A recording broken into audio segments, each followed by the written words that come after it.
Olá pessoal, tudo bem a todos? Aqui quem fala é o professor Daniel Saad e aqui nós vamos falar sobre modularização na disciplina de Programação de Computadores 1. Então nós vamos começar aqui com uma pequena introdução sobre o que é modularização. Vocês já viram modularização a nível de funções, mas em projetos maiores a gente pode modularizar sistemas em diferentes arquivos. Isso vai facilitar e agilizar o processo de desenvolvimento, tá? Então, vou falar sobre o que é essa modularização na introdução. Depois eu vou falar das técnicas de modularização que a gente tem na linguagem C. Depois vou falar como que nós compilamos um projeto com vários arquivos, bibliotecas, e aí vou tecer as considerações finais, tá bom? Bom, vamos lá. Conforme os sistemas vão ficando cada vez maiores, complexos, é interessante você dividir o sistema em módulos, tá? Então, cada módulo vai ficar responsável por um tipo de tarefa. Então, por exemplo, a gente pode ter um módulo responsável pela entrada e saída de dados, outro módulo responsável pela lógica de negócio, outro módulo responsável aí, pela persistência dos dados. Então, a gente pode dividir funcionalidades do sistema em vários módulos, tá? E aí, cada módulo, por si só, pode ser escrito em vários arquivos. É claro que os módulos individualmente não proporcionam a funcionalidade inteira do sistema. Então, eles precisam conversar entre si para que eu consiga entregar um sistema repleto de funcionalidades. Como é que eu faço os módulos conversarem entre si? Cada módulo pode usar o outro. E como é que você sabe que funcionalidades de cada módulo você pode usar? Você tem o que a gente chama de contrato ou interface. Então, cada módulo vai exportar um contrato ou uma interface para os outros, né? De forma que você sabe qual que é aquela funcionalidade prevista por aquele módulo, e aí os outros módulos podem usar essas funcionalidades para cumprir as suas próprias funções. Então, eles conversam entre si a partir de uma interface, tá? Então, como eu falei, o contrato, né, a interface de um módulo, define as funcionalidades que vão ser fornecidas por ele, e dessa forma eu consigo desenvolver outro módulo sem saber exatamente como o primeiro módulo foi implementado. Eu só preciso conhecer o contrato, tá? Então, suponha que eu tenho um módulo ali que faz entrada e saída de dados, né? Faz a leitura, por exemplo, de dados. A leitura e impressão. Eu tenho um módulo que vai fazer o processamento. Esse módulo que faz o processamento, ele pode usar a funcionalidade de entrada e saída do primeiro módulo. Mas ele não precisa saber como ele foi implementado. Eu só preciso saber o contrato, a interface e quais funções eu devo chamar para poder ter acesso a essa funcionalidade. Acontece a todo momento, desde que vocês aprenderam a linguagem C. Quando vocês, por exemplo, vão usar a biblioteca math.h de matemática, e você chama a função raiz quadrada, você não sabe como a função foi implementada de fato. Mas você sabe que aquela função ela vai tirar a raiz quadrada, de acordo com algum método numérico, de um número, e vai retornar essa raiz quadrada, né? Então, você não precisou saber como implementar para poder usar no seu programa principal. Então, a discussão é bem parecida com a qual vocês já estão acostumados. Então, você dividir o seu sistema em módulos, essa abordagem é conhecida como modularização. E aí você tem várias vantagens de modularizar o seu sistema. Você aumenta a capacidade de desenvolvimento, porque várias equipes agora podem trabalhar em módulos diferentes, tá? Mas você precisa acertar o contrato entre os módulos, a interface entre os módulos. Caso contrário, uma equipe não vai conseguir usar a funcionalidade de outro módulo. Então você acelera aí a capacidade de desenvolvimento, organiza melhor o seu sistema e ajuda também a manter o sistema de uma forma melhor. Vai ser mais fácil dar manutenção em um sistema modularizado do que em um sistema que não tem nenhum tipo de modularização, tá? Então, como eu falei, vocês já usam essa noção de módulo como caixa preta há um tempo. Vocês vêm utilizando, por exemplo, a biblioteca stdio.h para fazer entrada e saída de dados, né? A biblioteca lá que tem o scanf e o printf. Vocês não sabem como o scanf e o printf funcionam, tá? Mas vocês vêm usando essa funcionalidade, vocês vêm usando o módulo de entrada e saída da linguagem C como uma caixa preta, tá? Sem precisar se preocupar como ela foi implementada. Qual que é a única coisa que você precisou conhecer da funcionalidade de leitura e impressão? A única coisa que você precisou conhecer foi a assinatura das funções, a interface prevista aí no cabeçalho stdio.h, tá bom? Vou mostrar para vocês agora como vocês podem modularizar um sistema, tá? Vamos aí para a segunda parte da aula, como é que eu modularizo um sistema. Para exemplificar, eu vou usar uma aplicação simples, uma aplicação sobre vetores. E eu quero possibilitar aí, nessa minha aplicação, a leitura de vetores, a impressão de vetores, né, a escrita. Então aqui a gente tem o que a gente chama de entrada e saída, né? Certo? E eu vou ter também as operações sobre vetores, tá? Das quais eu vou ter 3 operações simples: soma, subtração e produto escalar. Como eu falei, é uma aplicação bem simples, mas o intuito aqui é explicar como eu posso modularizar essa aplicação. Para simplificar a discussão, porque o objetivo aqui é explicar a modularização, nós vamos assumir que os vetores são todos de inteiros, tá bom? Bom, como é que a gente modulariza o nosso sistema? A gente tem 2 tipos de arquivos quando a gente vai modularizar uma aplicação. Nós temos os arquivos .h e os arquivos .c. Né? Qual a diferença dos dois? Os arquivos .h, eles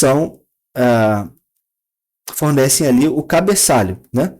Eles fornecem o contrato que vai ser exportado por cada módulo. Então, eu vou ter um módulo de leitura que vai ter o seu respectivo cabeçalho. E lá nesse cabeçalho, nesse arquivo cabeçalho, eu teria ali quais são as funções que o módulo de leitura está exportando. Então, os arquivos cabeçalho tipicamente possuem as assinaturas de funções e as definições importantes, por exemplo, definições de tipos ou definições de registros, nos quais aquele módulo vai exportar. Então, tudo que você precisa deixar público para outros módulos, você vai colocar aqui no arquivo .h. Por si só, o arquivo .h não vai ter nenhuma implementação, tá? A única coisa que ele vai ter são as assinaturas e as definições importantes que vão ser exportadas para outros módulos, como, por exemplo, definições de tipos. Então, onde vão estar as implementações? Nos arquivos .c. Então, uma organização possível é, para cada módulo, você ter 2 tipos de arquivo, tá? Então, por exemplo, aqui eu tenho o meu módulo de leitura, tá? Você vai ter um arquivo aqui, .h, onde você vai ter a interface daquele módulo, e você vai ter aqui o arquivo .c, onde você vai ter a implementação. Um módulo que vai usar as funções de leitura não precisa entender o que tem aqui na implementação, como as funções foram implementadas. Ele só precisa conhecer que funções que estão sendo previstas pelo módulo de leitura. Isso você tem acesso no arquivo cabeçalho, no arquivo .h, tá bom? Muito bem. Vamos falar melhor sobre os arquivos cabeçalho agora. Bom, a minha aplicação, eu falei que ela vai ser dividida em 3 partes, em 3 módulos.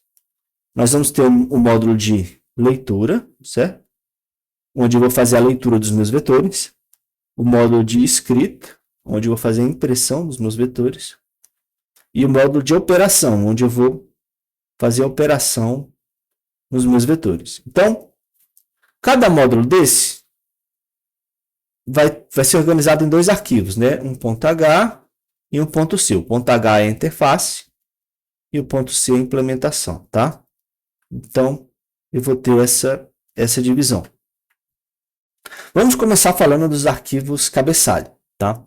Eu vou falar aqui do leitura.h, do escrita.h e do operação.h, tá bom?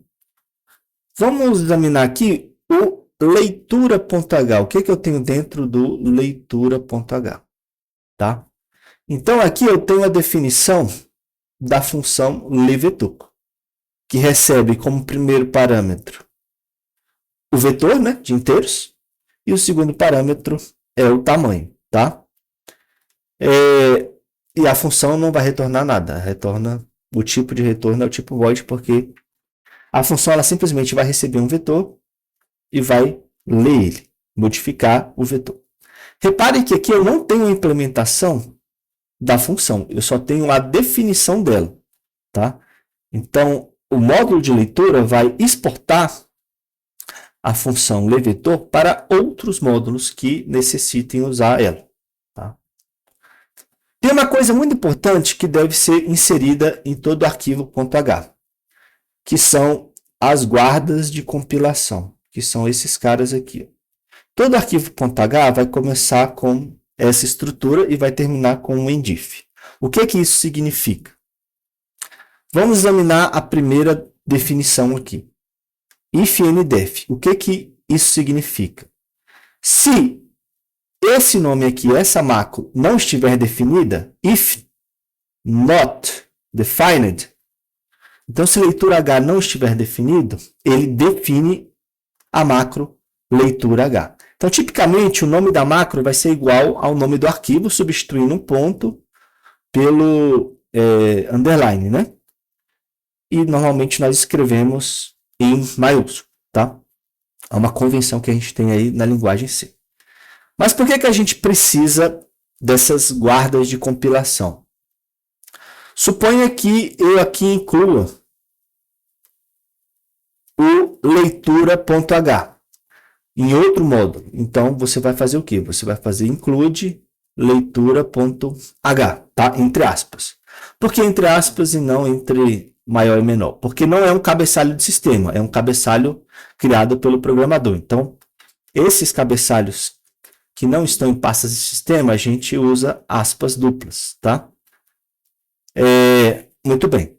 Então, um outro módulo, para usar um módulo de leitura, vai ter que incluir o cabeçalho de leitura, tá? Então, suponha que o módulo 1 faça essa inclusão. Agora, suponha que o módulo 2 também faça a inclusão do módulo de leitura.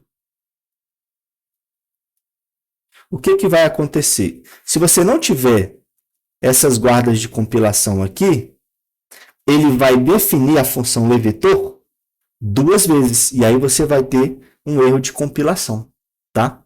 Porque o que o include faz? O include basicamente expande as definições para que você possa utilizá-las. E se você tem dois includes, ele vai expandir duas vezes caso você não tenha essas guardas de compilação.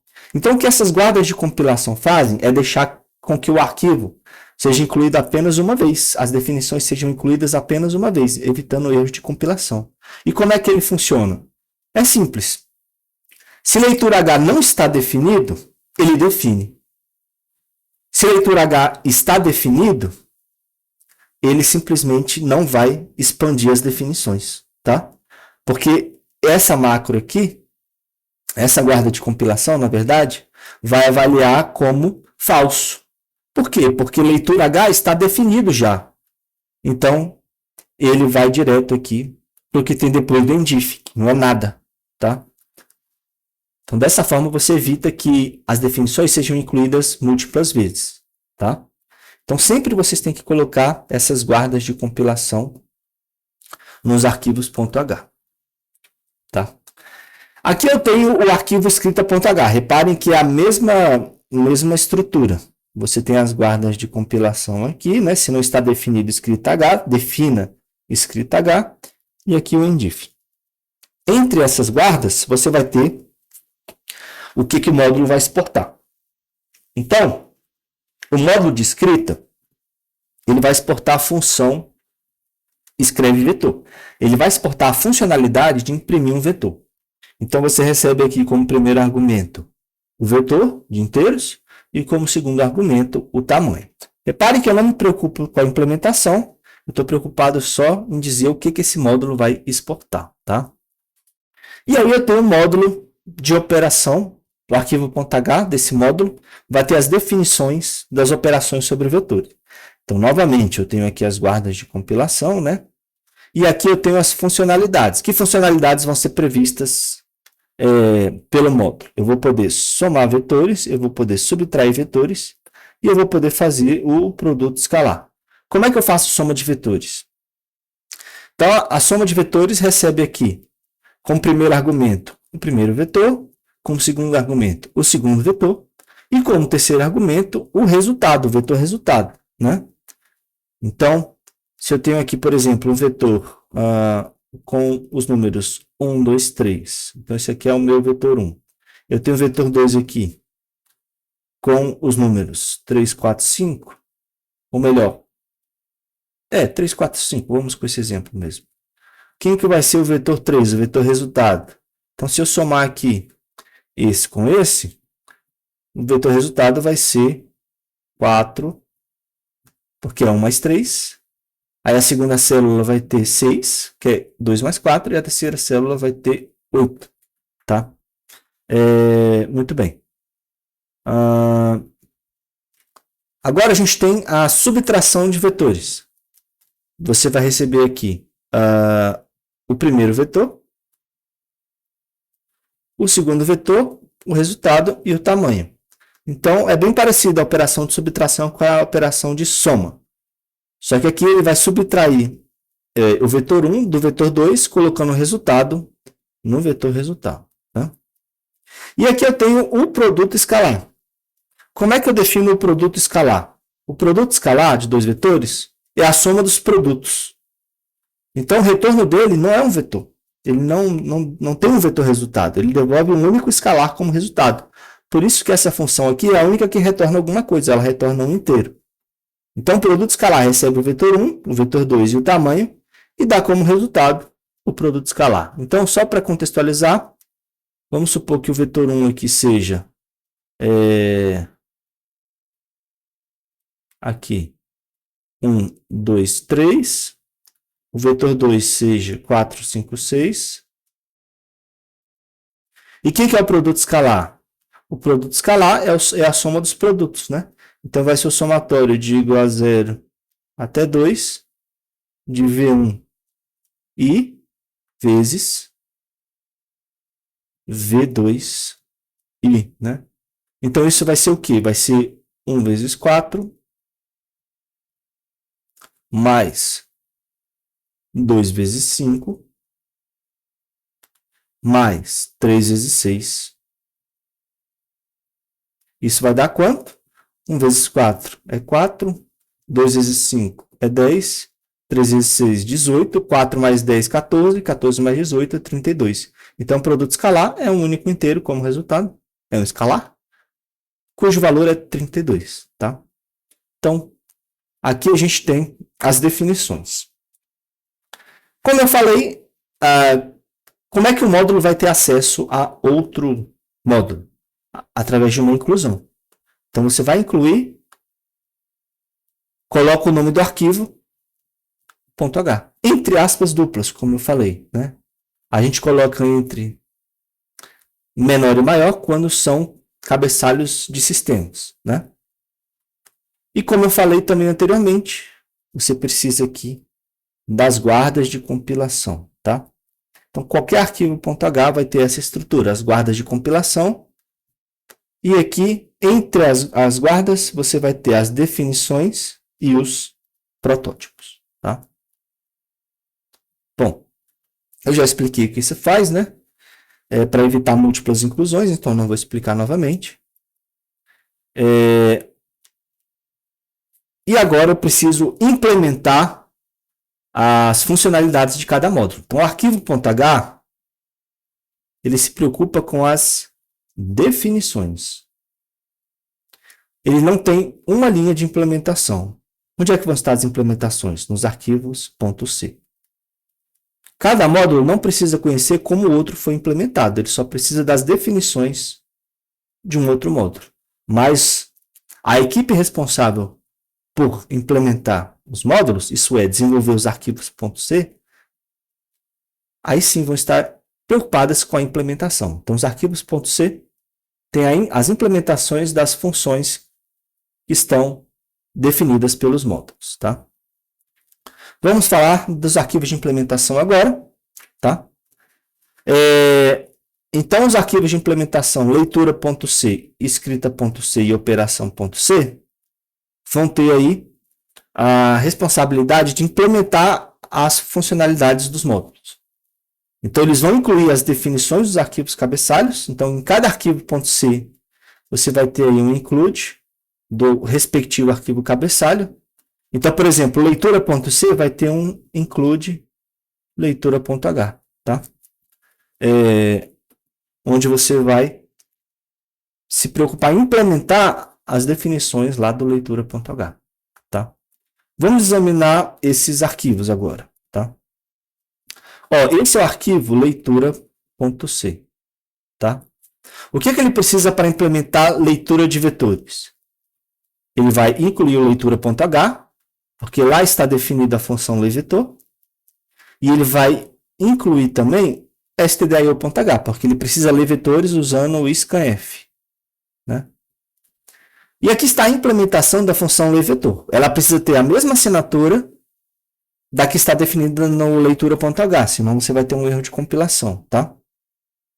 Então, o leivetor recebe aqui o vetor, o tamanho, e aqui ele faz a leitura do vetor, né? Ele vai fazer um laço de repetição, onde ele vai dar um scanf em cada elemento do vetor, tá?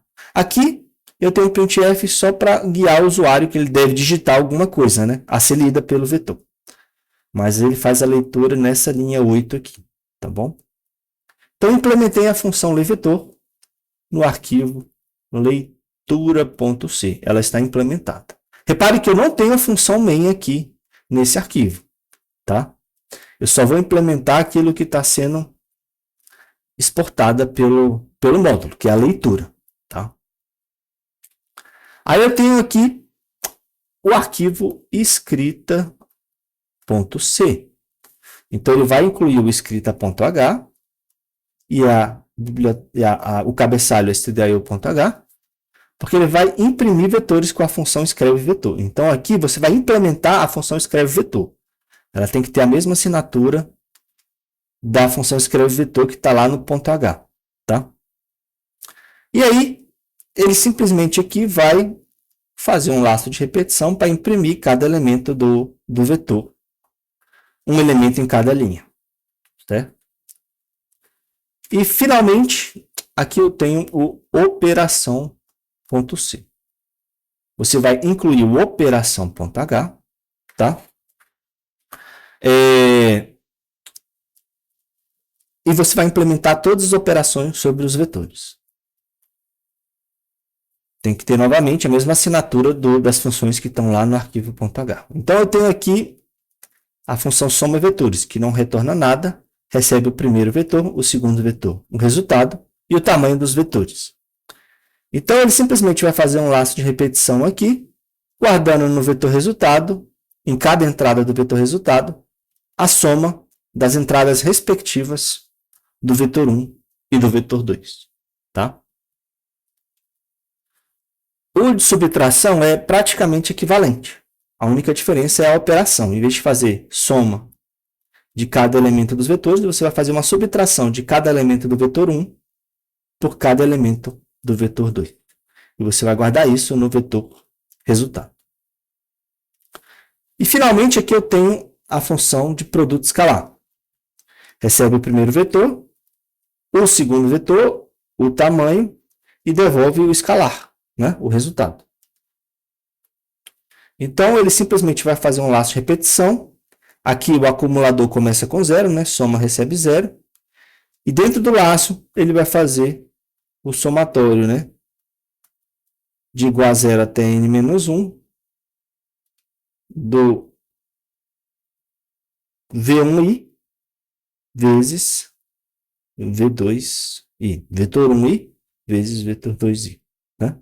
Ao final do laço, soma vai ter o produto escalar, e é justamente o que você vai retornar. Pronto, implementamos todas as funcionalidades do módulo. Mas ainda não escrevi a função main. Então, todo o sistema em C precisa da função main, que é onde o processamento se dá início, né? É o entry point, o ponto de entrada das nossas aplicações feitas em C. Então, eu vou ter um arquivo separado, que é um arquivo com a função main.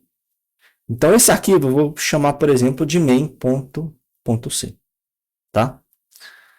Senão, eu não vou conseguir criar o executável. Né? Para gerar o executável, você precisa ter a função main. Então, repare aqui, ó, no main.c. O que a função main vai fazer? Ela vai fazer leituras, escritas e operações sobre vetores. Tá? Então, o meu executável, ele vai ser um executável, uma aplicação, onde ele vai se preocupar em ler vetores, operar sobre eles e depois imprimir os resultados. Se eu vou precisar ler, escrever e operar, eu preciso incluir aqui os arquivos cabeçalhos correspondentes, leitura.h, escrita.h e operação.h. Tá? Aqui eu estou definindo o tamanho dos vetores como 100, né?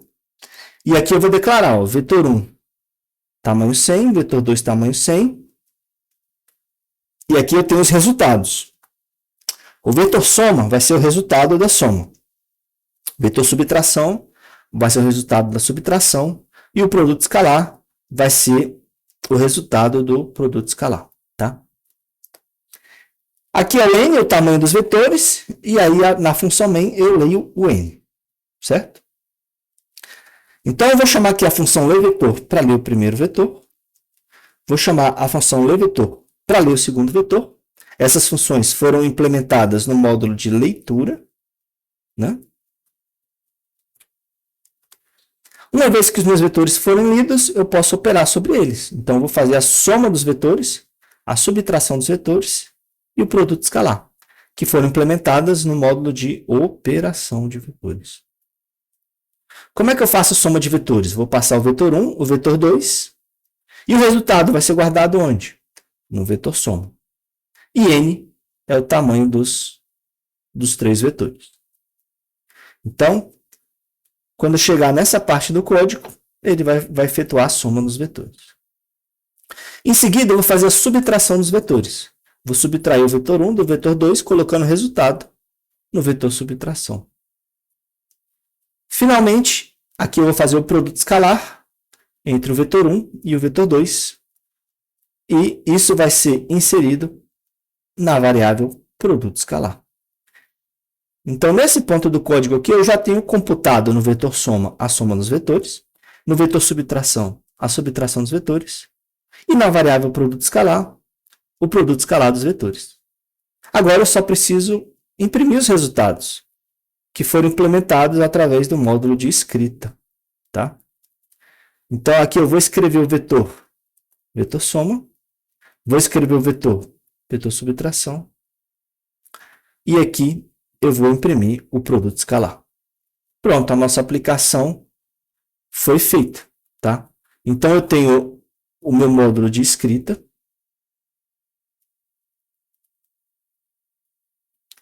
que vai ter o arquivo .c e o arquivo .h. Eu vou ter o meu módulo de leitura, que também vai ter o .c e o .h. Eu vou ter o módulo de operação, que também vai ter o .c e o .h. E eu vou ter o módulo principal, que vai ter só o main.c. Tá? Como o módulo principal não vai exportar nenhuma funcionalidade para outros módulos, ele não precisa de um arquivo .h. Né? Não faz sentido. Então, você construiu uma aplicação aí usando 7 arquivos. Muito mais organizado do que se você fizesse tudo em um único arquivo .c. É o preço que você paga pela modularização, e esse preço se paga bem rapidamente. Porque você vai reduzir muito o custo de manutenção do sistema e você vai agilizar o processo de desenvolvimento, porque uma equipe pode ficar responsável aqui pelo modo de leitura, de escrita, outra pelo modo de leitura, outro pelo modo de operação, né? E outro pode simplesmente se concentrar em usar as funcionalidades dos 3 módulos para prover a aplicação. Então você consegue fazer o desenvolvimento em paralelo. A única coisa que essas equipes aí precisam ter em mente são os contratos aí de cada módulo, né? Bom, agora a gente tem um pequeno problema. Nós temos vários arquivos .c, vários arquivos .h, e nós temos o main.c. Como é que eu vou compilar tudo isso aí para gerar um único executável? Tá? Bom, a gente precisa entender primeiro quais são as fases que a gente tem durante a criação de um executável. Tá? Nós temos várias etapas. Quando você chama lá o GCC na linha de comando, ou quando você aperta o botão da sua IDE, a ferramenta vai fazer várias etapas. Primeiro, você tem o pré-processador C. O que ele faz? Ele vai expandir todas as macros que você criou com define e todas as diretivas de include. Então, tudo que você colocou em include, ele também vai expandir, né? Também as guardas de compilação, né? Ifdef, ifndef, ele vai processar tudo isso. Então, a primeira etapa é essa. A segunda etapa é a compilação. O que um compilador faz? Ele vai traduzir um arquivo .c para o arquivo .o, que é um arquivo objeto.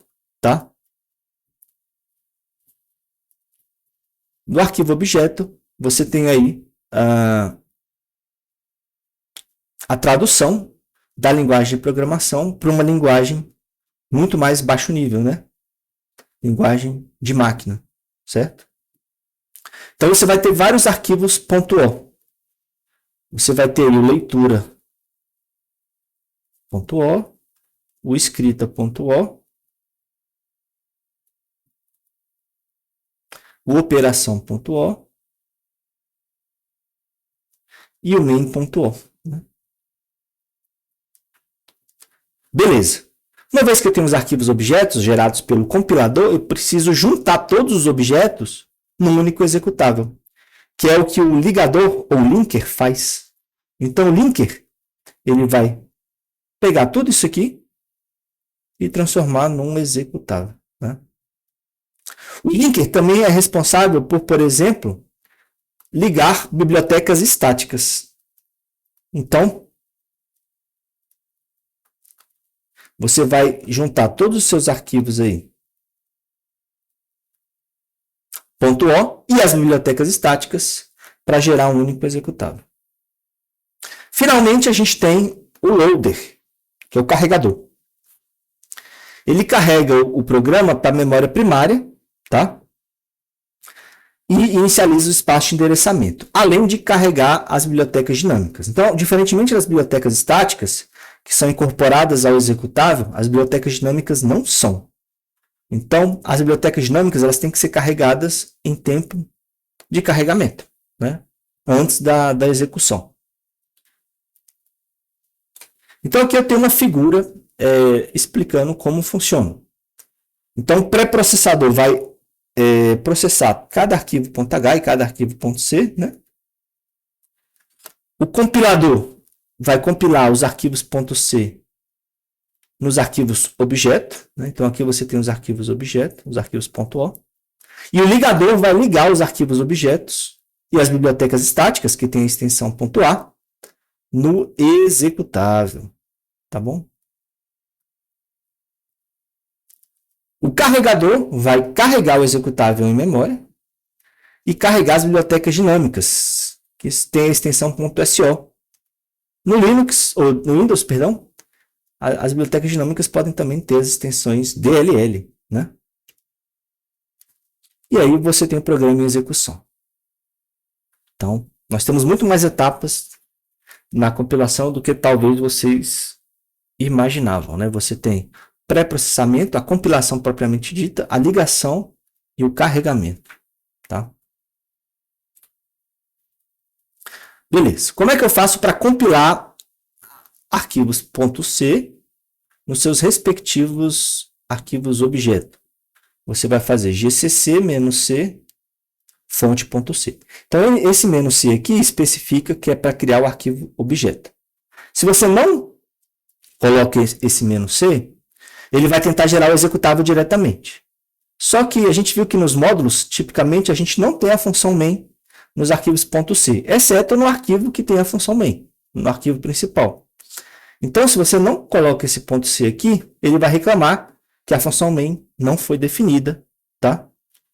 Por isso, você precisa colocar aqui esse "-c, para explicar para ele que é para gerar o fonte.o, e não o executável nesse momento. Tá? Então, como é que eu faço agora para gerar o executável? Você vai fazer, primeiro, gerar os objetos, nesse primeiro passo. Então, você vai fazer aqui, gcc, "-c, leitura.c, escrita.c, operação.c e main.c. Isso vai gerar para você o leitura.o, o escrita.o, o operação.o e o main.o. Então agora eu preciso ligar todos para gerar o executável. E eu vou fazer isso com o ligador, que também é invocado através da ferramenta GCC. Tá? Então, GCC, leitura.o, escrita.o, operação.o, main.o, menos o, nome do executável. Que aqui eu chamei de executável mesmo. Então, o GCC ele é responsável pela compilação e pela ligação também. Tá? Então, aqui ele internamente vai chamar o ligador, né? Que é o LD. Beleza? Bom, antes de falar de bibliotecas, eu vou dar uma pequena pausa para mostrar esse processo de compilação. Então, eu vou abrir aqui o meu terminal, nessa pasta onde eu tenho os códigos, né? Então, reparem que aqui, vou ampliar aqui para vocês enxergarem. Eu vou apagar alguns arquivos agora, que eu não vou utilizá-los nesse momento. Eu vou apagar o executável e eu vou apagar todos os arquivos .o também. Tá? Então, repare que aqui eu tenho os meus arquivos escrita.h, escrita.c, leitura.h, leitura.c, operação.h, operação.c, e eu tenho aqui o main.c. Então, primeiro passo, compilar os arquivos fonte nos arquivos objeto. Escrita.c, leitura.c, operação.c, main.c. Bom, ele não avisou nada porque compilou, né? Vou listar os arquivos e repare que aqui eu tenho o escrita.o, leitura.o, operação.o, main.o. Agora eu vou ligar todo mundo. GCC, escrita.o, leitura.o, operação.o, main.o, menos o, nome do executável, que eu vou chamar de main. Main. Certo? Muito bem. Vou listar. Aqui está o meu executável main. E aí, para executá-lo, ./main. E aí eu tenho a minha aplicação, né? 3 vetores. 1, 2, 3, 4, 5, 6. Soma dos vetores. Resultado, 5, 7, 9. Subtração dos vetores, menos 3, menos 3, menos 3. Produto escalar, 32. Certo? Então, aí estão os passos para você compilar um projeto com vários arquivos. Tá bom? Muito bem. Vou pausar um pouco a gravação agora, porque eu vou falar das bibliotecas estáticas. Bom, vamos falar agora das bibliotecas. Como eu falei, você pode ter dois tipos de bibliotecas. As bibliotecas estáticas, em inglês static, e as bibliotecas dinâmicas, né? que são as bibliotecas shared, ou compartilhadas também, tá? A gente tem dois tipos aí de bibliotecas. Vou falar sobre cada uma delas e por que que a gente tem dois tipos, né? Então, o que são as bibliotecas? Bibliotecas vão ser uma coleção de rotinas, funções e variáveis que vão fornecer alguma funcionalidade ao sistema. Então, você pode usar bibliotecas para reutilizar código em outras aplicações. Então, suponha que eu tenha feito aí implementado essas funcionalidades sobre vetores, entrada, saída e operações. Qualquer outra aplicação que eu fizer que precise de vetores, eu posso reutilizar esse código na forma de uma biblioteca. Evita ter que você implementar tudo do zero novamente. Então, as bibliotecas podem ser incorporadas nas suas aplicações para a reutilização de código. Você pode usar bibliotecas que foram feitas por vocês ou por outras pessoas. Então, a principal missão de uma biblioteca é fornecer uma forma fácil de você reutilizar códigos que já foram escritos, né, por você ou por outra pessoa. E as bibliotecas podem ser estáticas ou dinâmicas, tá? As bibliotecas estáticas, como eu falei, elas são ligadas com os arquivos objetos para gerar o executável. E no Linux elas têm a extensão .a. As bibliotecas dinâmicas, elas são carregadas em tempo de execução. Elas não são ligadas para criar o executável. Elas são carregadas pelo loader, pelo carregador. E no Linux, elas têm a extensão .so, tá? Como é que eu gero as bibliotecas estáticas e dinâmicas? Vamos falar primeiro das bibliotecas estáticas. As bibliotecas estáticas elas são mais fáceis de serem geradas. E qual que é a desvantagem de uma biblioteca estática? Cada vez que você for usar uma biblioteca estática em uma aplicação, você vai precisar ligar ela a cada aplicação que você fizer. Então, você pode ter múltiplas cópias de uma biblioteca estática. Diferentemente do que ocorre numa biblioteca dinâmica. Tipicamente, você tem uma biblioteca dinâmica no sistema inteiro e as aplicações que precisam dela vão carregar ela antes de serem executadas. Tá? As bibliotecas estáticas normalmente são mais fáceis de serem integradas nos projetos, né? E tem uma leve vantagem de desempenho também, tá? Mas é desprezível. Como é que eu faço para criar uma biblioteca estática? Você vai usar o utilitário AR.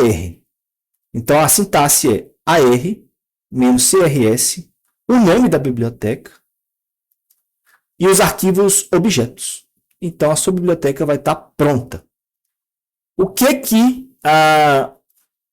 eu preciso para usar essa biblioteca? Você só precisa dos arquivos objetos, que estão todos consolidados sobre um único arquivo .a, e dos arquivos cabeçalho, né? Então, se você quer que outra pessoa utilize a sua biblioteca, você só precisa de uma forma para produzir o .a para facilitar no processo de integração. Então, para compilar um arquivo que tem a função main com a biblioteca, é só fazer gcc main.c biblioteca.a -o executável, tá? Vou mostrar para vocês isso agora na linha de comando, tá? Então aqui a gente tem os nossos códigos, os arquivos objetos já foram gerados, então AR-CRS, vou chamar de libvetor. Libvetor.a é o nome da nossa biblioteca. E aí o que eu vou colocar no arquivo .a? Escrita.o, leitura.o, operação.o. Então, aqui está, como vocês podem ver, a biblioteca estática. Agora eu vou ligar a biblioteca estática com a minha aplicação, que tem a função main. gcc main.c, libvetor.a, -o main. Né? Aqui eu escrevi errado, ele vai gerar um executável com esse nome errado, mas eu quero que ele gere o executável aqui com o nome main. Né? Aqui. O executável main está aqui e o executável com o nome errado também foi gerado. Deixa eu apagar aqui esse arquivo, que eu não quero ele. E aí ele vai funcionar da mesma forma que ele funcionava antes, tá? Se eu quiser que outra pessoa utilize a minha biblioteca, mas eu não quero expor como os módulos foram implementados, eu posso simplesmente enviar o libvetor.a, o main.c e os arquivos cabeçalho. É tudo que eu preciso para poder aí gerar para poder gerar o executável no computador da outra pessoa, tá? Então é uma forma fácil de você disponibilizar os códigos que vocês escreveram, seja para outras pessoas ou sejam para vocês mesmos, tá? Então é fácil gerar uma biblioteca estática. É só usar o AR para gerar o arquivo .a e em seguida compilar, ligar o main.c, que vai gerar o objeto, com o biblioteca.a e aí você vai ter o seu executável bonitinho, tá? Biblioteca dinâmica é um pouco mais complicado. Você vai ter que fazer primeiro o passo de criação da biblioteca. gcc-shared -o. Aqui o nome da biblioteca dinâmica e os arquivos objeto, né? Depois, você vai precisar gerar o executável. Mas você vai precisar colocar flags para indicar onde que essa biblioteca dinâmica está. Porque o carregador precisa saber o caminho da biblioteca dinâmica. Então, a sintaxe é bem mais complicada.